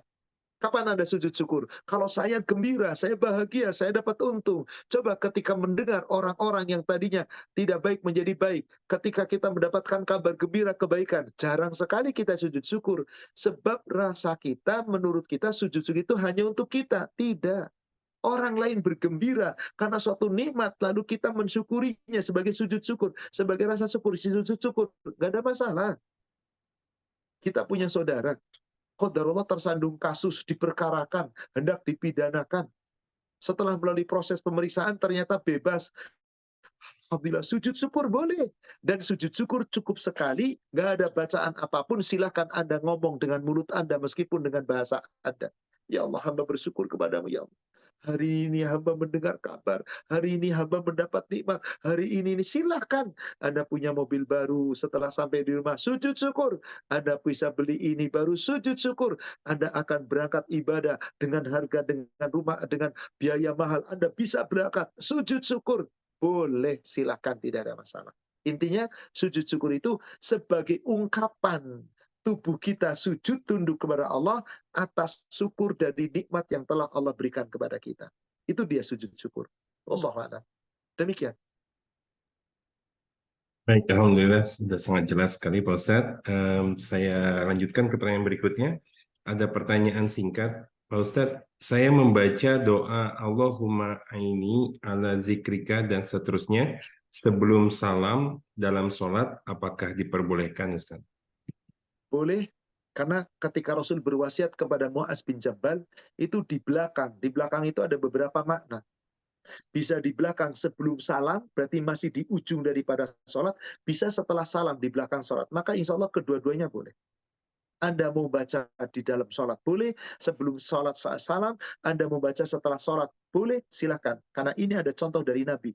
Dan redaksinya bisa dilihat di hadis tadi, 346. Usika ya Mu'az, aku berwasiat kepadamu ya Mu'az, aku berpesan kepadamu ya Mu'az, la tada'anna dubura kulli sholat, jangan kamu tinggalkan di belakang setiap sholat. Di belakang, kata-kata di belakang sebelum salam pun masuk di belakang, dubura. Setelah salam juga masuk dubura. Maka Anda baca dalam sholat sebelum salam boleh, Anda baca lagi nanti setelah sholat boleh. Silakan, tidak mengapa, insya Allah. Wallahu a'lam. Demikian. Baik Pak Ustadz, saya lanjutkan ke pertanyaan berikutnya. Pak Ustadz, dalam hidup ini setiap manusia sudah ada takdirnya. Apakah dengan memenuhi keempat syarat syukur ini dan hal tersebut dapat merubah takdir kita karena Allah memberi rizki yang lebih untuk kita karena kita pandai bersyukur. Bisa jadi ya. Apa janji Allah tadi di surat 14 ayat ke-7? La in syakartum la azidannakum. Jika engkau bersyukur kepadaku dengan syukur yang benar, tentu aku tambahkan nikmat. Berarti bisa jadi Allah berikan. Allah rubah rizki kita yang tadinya kurang baik menjadi baik. Atas usaha kita, atas doa kita. Tentu saja. Karena tentang rizki itu adalah bukan takdir yang sifatnya mutlak. Yaitu takdir yang mubrom. Bukan qadha. Kenapa? Sesuatu yang masih bisa dirubah dan itu urusan Allah. Dengan cara apa? Usaha kita. Maka rizki adalah takdir mu'allaq, yaitu qadar, seiring dengan usaha kita. Kalau kita berusaha, kita berdoa, jika Allah menghendaki, Allah kasih rizki. Tapi itu pun sudah menjadi bagian daripada takdir Allah. Jadi kata-kata merubah takdir kita sepertinya kok kurang pantas ya. Karena hanya Allah yang bisa merubah takdir. Yang lebih baik adalah, apakah dengan kita berdoa, maka Allah akan memberikan yang terbaik dari takdir kita? Bisa jadi iya, bisa jadi tidak. Dan semuanya urusan Allah. Sekali lagi, tolong catat. Rizki kita tidak seiring dengan syukur kita. Tidak seiring dengan ibadah kita. Tidak seiring dengan ketaatan kita. Kalau kita mau bicara taat, siapa orang yang paling taat di muka bumi? Nabi Sallallahu Alaihi Wasallam. Siapa generasi yang paling taat di muka bumi? Sahabat Rasulullah Sallallahu Alaihi Wasallam. Kenapa banyak yang miskin? Padahal kaya apa kekurangan? Kaya apa hebatnya ibadahnya? Kaya apa Abu Hurairah? 30 juz ayat Al-Quran. Paham beserta makna dan maknanya dengan tafsirnya. Hadis berapa puluh ribu yang dihafal oleh Abu Hurairah. Miskin hidupnya. Bahkan sampai-sampai beliau tidak pernah menikah. Karena merasa tidak punya harta untuk mencukupi kebutuhannya. Khawatir tidak bisa menghidupi istrinya. Miskin, ibadahnya jangan ditanya. Jadi saudara sekalian, tolong. Jangan sampai kemudian Anda bertujuan, berkeinginan, seakan-akan kalau saya sudah baik ibadahnya, sudah membuktikan syukur dengan 4 tadi, berarti nanti rizki saya akan bertambah. Tolong yang seperti itu jangan. Tapi kita berhusnuzon kepada Allah, kita minta sama Allah, kita berdoa sama Allah, berharap sama Allah. Terus, andai kata belum diberi, jangan kecewa. Karena ada salah satu doa yang tidak diperkenankan oleh Allah. Apa di antaranya doa yang tidak diperkenankan? Coba Uhti buka 2355. Sahih Muslim, afwan, 2355. Bismillah, syarat doa supaya diperkenankan. Dari Abu Hurairah radhiyallahu anhu bahwasannya Nabi SAW bersabda, Allah senantiasa memperkenankan doa seorang hamba selama doa itu tidak mengandung dosa atau memutus silaturahmi dan selama tidak minta cepat-cepat diperkenankan. Lalu beliau ditanya orang, apa maksudnya minta cepat-cepat? Jawab beliau, umpamanya seorang berkata dalam doanya, aku telah mendoa, tetapi aku belum melihat doaku diperkenankan. Lalu dia putus asa dan berhenti mendoa. Nah ini yang penting, jangan seperti ini. Selama doanya tidak mengandung dosa, doanya tidak memutus silaturahim, doanya bukan untuk keburukan, dan bukan ingin cepat-cepat dikabulkan. Udah doa-doa saja. Mau dikabulkan atau tidak bukan urusan kita. Apakah karena syukur nanti dikabulkan atau tidak, lagi-lagi bukan urusan kita. Sudah kewajiban kita berdoa. Doa pun bagian dari rasa syukur. Karena doa adalah ibadah. Demikian, wallahu a'lam. Artinya, begitu kita berdoa, dikasih oleh Allah yang kita minta, bersyukur lagi. Jangan sombong. Terus kita berdoa tetap. Ibadah tetap. Kita berdoa, kok belum diperkenankan? Terus bersyukur, jangan putus asa. Kalau Anda putus asa, berarti syukur Anda menjadi hilang. Demikian. Wallahu a'lam. Baik Pak Ustadz, jazakallahu khairan. Pertanyaan berikutnya Pak Ustadz, agak sedikit panjang, saya coba bacakan terlebih dahulu. Pak Ustadz, afwan, saya mu'alaf. Sejak saya mengucap syahadat sampai saat ini, alhamdulillah saya bersyukur mendapat rahmat untuk mendekat kepada Allah Subhanahu wa Ta'ala. Hidup saya pun saya rasakan lebih tenang. Dari salah satu doa saya, ingin rasanya anggota keluarga saya juga dirahmati Allah Subhanahu wa Ta'ala. Atas rasa syukur yang telah saya alami, bagaimana agar Allah menambahkan nikmat ini atas syukur saya untuk keluarga saya Ustadz, sehingga mereka juga mendapatkan rahmat Allah Subhanahu wa taala. Saudaraku seiman, urusan hidayah, urusan Allah. Tapi kita berkewajiban berdoa meminta. Ketika anti atau anta telah masuk Islam, berarti hijrah, mu'allaf, meninggalkan kekufuran, beruntungnya luar biasa. Allah berikan rahmat, ampunan serta segalanya. Dan semoga tadi yang ditanyakan, setelah itu saya lebih tenang, hidup saya lebih nikmat, lebih indah, bagus. Tapi saya ingin berbagi syukur saya dengan rahmat Allah berupa hidayah iman. Saya pun mendoakan keluarga saya supaya mendapatkan hidayah iman. Supaya mendapatkan rahmat. Terus berdoa, terus meminta. Apakah nanti Allah turunkan rahmatnya atau tidak untuk mereka, keluarga Anda? Apakah nanti dapat hidayah atau tidak? Bukan lagi urusan kita. Tolong jangan ikut campur lagi dengan Allah. Mendoa terus. Kenapa? Hal ini pernah terjadi ketika Nabi SAW menghadiri pamannya Abu Thalib ketika hendak meninggal. Ya pamanku, tolong ucapkanlah kalimat syahadat la ilaha illallah. Kalimat ini yang akan menolong paman. Nanti aku akan membela paman. Tolong ucapkan, tolong. Terus. Maka Allah turunkan surat, yaitu surat 28 ayat 56.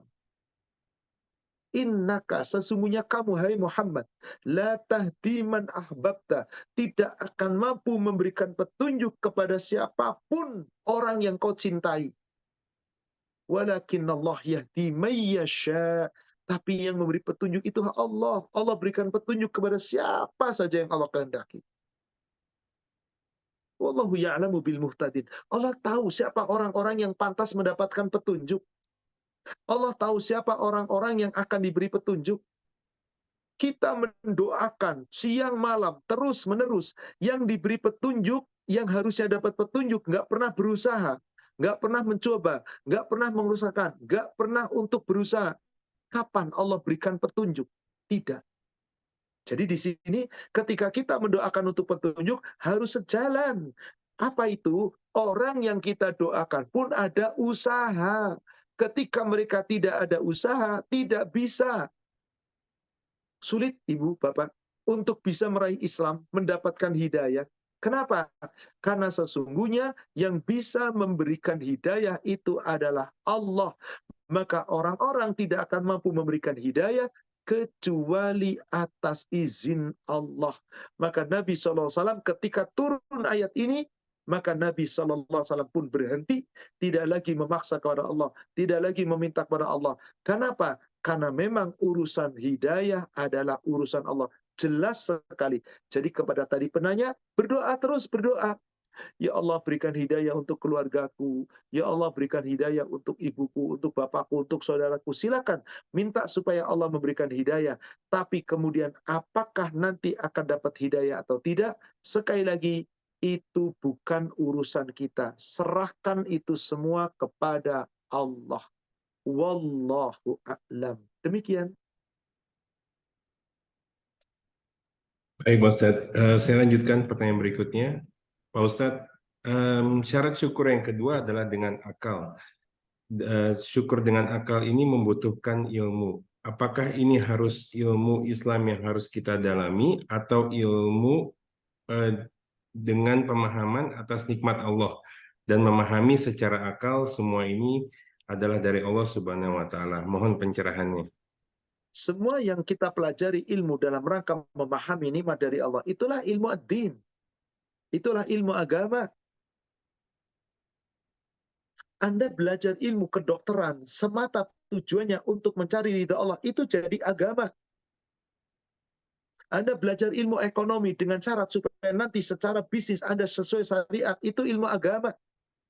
Karena Rasul menyampaikan ada ilmu kedokteran di dalam hadis, ada ilmu ekonomi dalam hadis.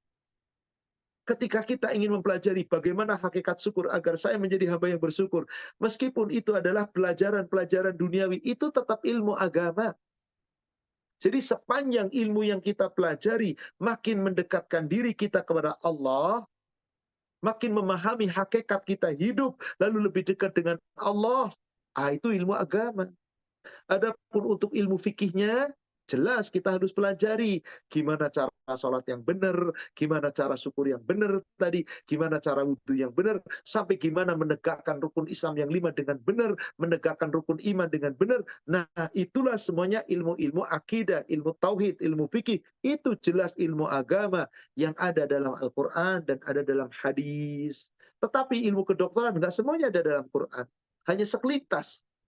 Ilmu matematik nggak ada dalam Al-Quran, hanya selintas pengetahuan. Silahkan Anda pelajari. Tapi tujuannya itu semua dalam rangka mencari ridha Allah. Kita gunakan untuk hidup yang lebih baik, tidak menyalahi aturan Allah. Maka semua ilmu dunia yang dikatakan tadi bisa berubah menjadi ilmu agama. Pahala melimpah ruah insya Allah. Wallahu a'lam. Demikian. Baik, Pak Ustadz. Pertanyaan berikutnya cukup singkat, saya bacakan. Pak Ustadz, apakah sudah dikatakan bersyukur jika kita menjalani hidup dengan segala cobaannya, tetapi kita merasa tetap tenang-tenang saja? Ya itulah syukur sesungguhnya. Hebat Anda ketika dicoba dengan berbagai ujian, tenang-tenang saja. Hanya orang yang bersyukur yang bisa seperti itu. Memang itulah salah satu tujuan syukur. Kita tidak gundah menghadapi cobaan apapun. Karena yakin ini pun dari Allah, wajib kita syukuri. Maka apa yang diucapkan Rasul ketika beliau diuji dengan cobaan, selain mengucapkan innalillahi dan seterusnya, alhamdulillah ala kulli hal. Segala puji bagi Allah atas semua keadaan, kejadian yang Allah timpakan. Bersyukur beliau, mengucapkan alhamdulillah. Meskipun lagi kena musibah, senang-tenang saja. Oh, itu bagus sekali. Hanya orang yang bertakwa insya Allah yang punya sifat seperti itu. Bahwa apapun kejadian, apapun yang Allah berikan, apapun yang Allah timpakan, gak ada yang buruk, semua kebaikan. Hanya orang takwa yang bisa seperti itu. Allah yang berfirman di surat 16 ayat ke-30. Surat 16 ayat yang ke-30. Wa qila lilladzina taqaw madza anzala rabbukum. Dan ditanyakan kepada orang bertakwa, apa sih yang telah Allah berikan kepadamu? Apa yang Allah turunkan untukmu? Mau dapat kaya, mau dapat miskin, mau sakit, mau sehat, mau susah, mau senang. Satu jawabannya, khaira. Qalu khaira. Maka orang takwa ditanya, dapat apa dari Allah? Mau musibah, mau cobaan, buruk, mau baik. Semuanya itu jawabannya cuma satu, sama. Kebaikan dari Allah. Khaira. Maka Allah jamin tuh di lanjutan ayatnya tadi. Lilladzina asanu fi hadhihi dunya hasanah. Maka siapa saja yang selalu berbuat baik, tenang-tenang saja meskipun di dunia dikasih cobaan yang berat, tapi tenang-tenang saja, tetap bersyukur pada Allah. Dikasih oleh Allah balasan yang lebih baik. Kalau belum dapat di dunia, ingat nih ujung daripada ayatnya. Wala darul akhiratu khair. Negeri akhirat lebih baik. Wala nikmat darul muttaqin, yaitu negeri yang penuh kenikmatan untuk orang takwa. Maka hanya orang takwa yang mampu mengatakan itu. Tenang-tenang saja. Berarti Anda adalah seorang hamba yang bersyukur. Insya Allah. Wallahu a'lam.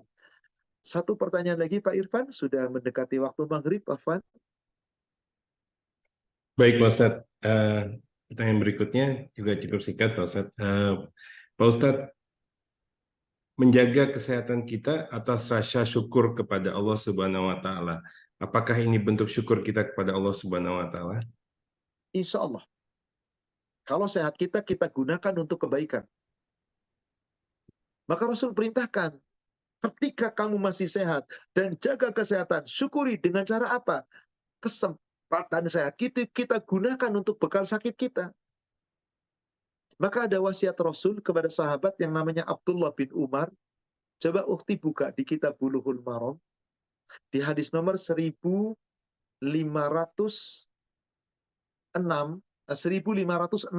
afwan.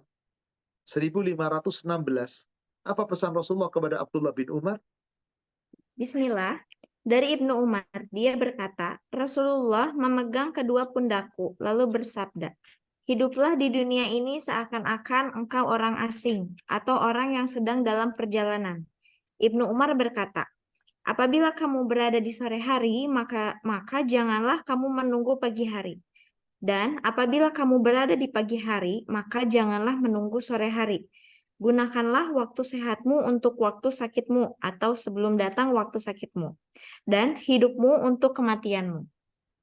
Jadi ketika Anda menjaga kesehatan, olahraga yang baik, makan teratur, tidur teratur, tidak sembarangan, Anda sedang menjaga kesehatan, itu bukti syukur. Sepanjang sehat Anda, kamu gunakan untuk kepada Allah. Syukur. Orang yang sembarangan makan sehingga sering sakit, bagaimana akan ibadah dengan baik? Orang yang tidak mau berolahraga. Dan olahraga itu caranya baik, nggak harus kemudian jogging. Enggak. Anda sholat teratur sudah olahraga. Dari mulai takbiratul ihram, peregangan, ketika Anda kemudian ruku, peregangan, semua itu olahraga. Cukup, insya Allah, kalau Anda teratur sholatnya, benar-benar mengikuti sunnah Rasul. Apalagi ditambahkan dengan olahraga yang Anda mampu, silakan. Yang penting tujuan kita ketika kita sehat, kita gunakan sehat kita sebagai rasa syukur. Supaya menjadi bekal terbaik, apabila aku sakit, aku ibadahnya kurang. Sudah tercukupi di saat sehat. Kenapa? Karena orang yang sakit, yang harusnya ibadah, tapi dia nggak mampu ibadah karena sakit. Padahal selama dia sehat, mampu ibadah, Allahu Akbar, tetap dapat pahala. Meskipun Anda nggak melakukan saat sakit. Asal sepanjang Anda sehat, Anda beribadah dengan benar. Jadi Anda berusaha sehat, menjaga sehat, itu sebagai syukur. Syukur menjaga tubuh kita agar selalu nanti bisa beribadah dengan baik. Anda suatu ketika sakit, Rasul katakan tadi, khud min sihatika lisaqomika. Ambil kesempatanmu ketika kamu sehat untuk bekal sakitmu. Anda sehat, Anda beramal ibadah sebaik-baiknya. Suatu ketika sakit, nggak bisa beramal ibadah sebaik-baiknya.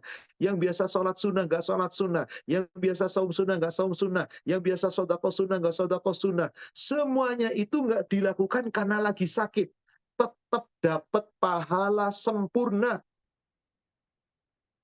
Silakan, Ukti bisa buka Sahih Bukhari 1353.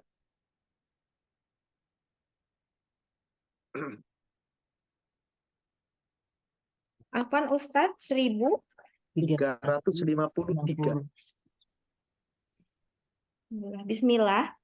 Dari Abu Musa radhiyallahu anhu katanya, Rasulullah Shallallahu alaihi wasallam bersabda, jikalau seseorang sakit atau berpergian, dituliskan untuknya serupa dengan apa yang dikerjakannya di waktu ia menetap dan sihat. Anda sakit, Anda lagi safar, semua amal yang biasa dilakukan tertinggal karena sakit, karena safar. Tetap ditulis oleh Allah pahala serupa saat Anda sehat dan saat Anda sedang menetap. Subhanallah. Inilah karunia Allah. Maka orang yang menjaga kesehatan semata-mata untuk beribadah sebaik-baiknya kepada Allah, Anda sedang bersyukur. Tapi menjaga kesehatan, jogging, sepedaan, wah mau goes bisa. Suruh ngaji nggak pernah ngaji, ke masjid nggak pernah ke masjid. Anda menjaga sehat hanya untuk tubuh sehat, hanya untuk menikmati dunia. Wallahu a'lam. Demikian saudaraku seiman yang semoga dirahmati Allah. Sudah menjelang waktu maghrib, sebentar lagi, beberapa saat lagi. Semoga apa yang sama-sama kita uraikan, sama-sama kita kaji, insya Allah membawa manfaat dan hikmah. Kita baru membahas sampai ke syukur. 2 bahasan lagi, sabar dan tawakal. Insya Allah. Semoga Allah pertemukan kita di pertemuan yang lain untuk membahas lanjutan tema ini. Semoga Allah meridhai kita. Semoga Allah merahmati kita. Dan semoga Allah mensyukuri segala rasa syukur kita. Insya Allah. Mari saudaraku seiman, sama-sama kita akhiri dengan kafaratul majlis. Subhanaka Allahumma wa bihamdika asyhadu an la ilaha illa anta astaghfiruka wa atubu ilaik. Alhamdulillah billahi taufiq. Assalamualaikum warahmatullahi wabarakatuh.